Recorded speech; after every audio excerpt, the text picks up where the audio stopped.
Ternyata kerajaan Ternate adalah kerajaan tertua di Nusa Tenggara loh. Dan kerajaan Ternate juga adalah penghasil rempah-rempah, cengkeh dan pala. Kalian ingin lebih tahu mengenai kerajaan Ternate? Yuk simak video ini. Eits, tunggu dulu. Sebelumnya, perkenalkan diri dulu. Perkenalkan, saya Nurhalisa dari 10 Merdeka 1. Pada abad ke-14 dalam kitab Negara Kartagama karya MPU Perpanca tahun 1365 Masehi menyebut Maluku dibedakan dengan Ambon yaitu Ternate. Hal itu juga dapat dihubungkan dengan Hikayat Ternate yang antara lain menyebutkan Meoloka atau Maluku. Artinya Ternate, Tidore, Jailolo, dan Bacan.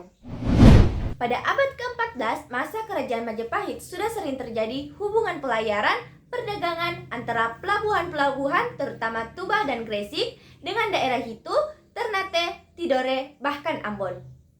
Pada abad tersebut, pelabuhan-pelabuhan yang masih di bawah Majapahit juga sudah didatangi para pedagang muslim guna memperoleh komoditi berupa rempah-rempah terutama cengkeh dan pala. Para pedagang muslim dari Arab dan Timur Tengah lainnya itu juga sangat mungkin mendatangi daerah Maluku. Hikayat Ternate menyebutkan bahwa turunan raja-raja Maluku yaitu Ternate, Tidore, Jailolo, dan Bacan berasal dari Jafar Shadiq dari Arab. Terdapat pada tradisi setempat dikatakan bahwa Raja Ternate ke-12 bernama Molomatea tahun 1350 sampai 1357 bersahabat dengan orang-orang muslim Arab yang datang ke Maluku memberikan petunjuk pembuatan kapal. Demikian diceritakan bahwa pada masa pemerintahan Raja marhum di Ternate, datang seorang alim dari Jawa bernama Maulana Hussein yang mengajarkan membaca Al-Quran dan menulis huruf Arab yang indah, sehingga menarik raja dan keluarganya serta masyarakatnya. Meskipun demikian, mungkin waktu itu agama Islam belum begitu berkembang. Perkembangannya baru pada masa Raja Cico atau putranya Gopi Baguna dan dengan Zainul Abidin pergi ke Jawa belajar agama, iman Islam dan tauhid makrifah Islam. Zainul Abidin tahun 1486 sampai 1500 yang mendapat ajaran Islam dari Giri dan mungkin dari Prabu Atmangka di Jawa dikenal sebagai Raja Bulawa, artinya Raja Cengkeh. Sekembalinya dari Jawa, ia membawa mubalik yang bernama Tuhu Bahalul. Hubungan perdagangan antara Maluku dengan Jawa oleh Tome Pires tahun 1512 sampai 1515 juga sudah diberitakan bahwa ia memberikan gambaran Ternate yang didatangi kapal-kapal dari Gresik milik Patih Yusuf.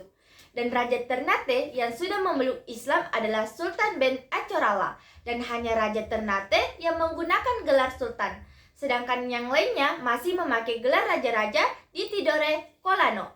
Pada waktu itu diceritakan Sultan Ternate sedang berperan dengan mertuanya yang menjadi raja di Tidore namanya Raja Almansor.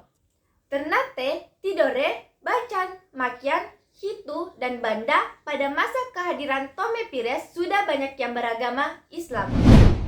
Apabila Islam memasuki daerah Maluku, Tome Pires mengatakan 50 tahun lalu yang berarti antara tahun 1460 sampai 1465. Tahun-tahun tersebut menunjukkan persamaan dengan berita Antonio yang mengatakan bahwa Islam di daerah Maluku mulai 80 atau 90 tahun lalu dari kehadirannya di daerah Maluku tahun 1540 sampai 1545. Yang lebih kurang terjadi pada tahun 1460 sampai 1463. Kerajaan Ternate sejak itu makin mengalami kemajuan baik di bidang ekonomi, perdagangan maupun di bidang politik setelah Sultan Khairun putra Sultan Zainal Abidin mengatakan tahta sekitar tahun 1535. Kerajaan Ternate berhasil mempersatukan daerah-daerah di Maluku Utara. Tetapi persatuan daerah-daerah dalam kerajaan Ternate itu mulai pecah karena kedatangan orang-orang Portugis dan juga orang-orang Spanyol ke Tidore dalam upaya monopoli perdagangan terutama rempah-rempah. Di kalangan kedua bangsa itu juga terjadi persaingan monopoli perdagangan Portugis memusatkan perhatiannya kepada Ternate. Sedangkan pedagang Spanyol kepada Tidore pada tahun 1565, Sultan Hairun dengan rakyatnya mengadakan penyerangan-penyerangan terhadap Portugis karena hampir terdesak. Pihak Portugis melakukan penipuan dengan dalih untuk mengatakan perundingan, tetapi ternyata Sultan Hairun dibunuh pada tahun 1570. Hal tersebut tentu menyebabkan makin marahnya rakyat Ternate.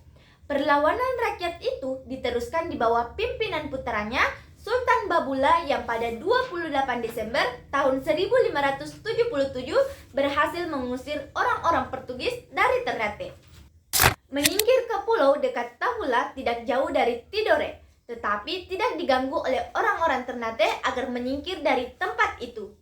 Sultan Babula menyatakan dirinya sebagai penguasa seluruh Maluku, bahkan mendapatkan penguasaan kekuasaannya sampai ke berbagai daerah, Mindanao, Manado, Sangihe, dan daerah-daerah Nusa Tenggara.